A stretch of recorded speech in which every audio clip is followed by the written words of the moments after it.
here's Widgetable. This app became famous because of all these pet widgets and lock screen widget. Now they also have plant widgets. So just open it up, and then from here you can just tap on garden, and then you have flower, and then you can just tap to grow. And then when it's growing, to install the lock screen widget, just tap on this, tap on three dots in the top right, and then you can just tap save to widget.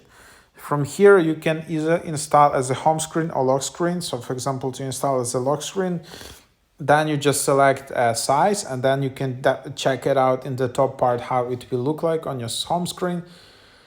Then you just install that, and then from here you can grow flowers, house plants, and fruits on your widgets and create your unique garden after they get mature. So yeah, install widget on the lock screen, long press the lock screen and go to settings, wallpaper to set the lock screen widget as below.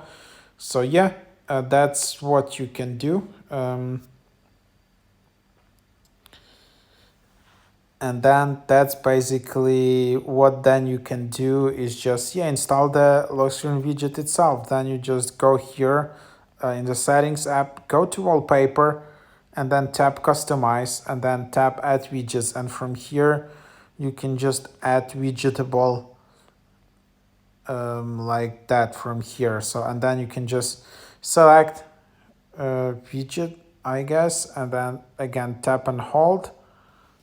Oops, maybe, yeah, I don't remember. Did I select small one? But anyhow, that's the idea. But then you just select the widget size and it should appear in the list. Sometimes it doesn't work. Maybe you need to restart the app or something. And then, all right, so here I didn't tap save. It's important to tap save. And then from here, again, tap Widgetable, tap the widget, and then tap the widget again, and then here it is. So don't forget to tap save. And then that's how you install the plant widget. So this is not a pet widget, obviously. This is lock screen plant widget from Widgetable. Still pretty cool app, Widgetable, really interactive. It's well ahead of all other apps, you know, in this category regarding lock screen and home screen widgets. So yeah, give it a try.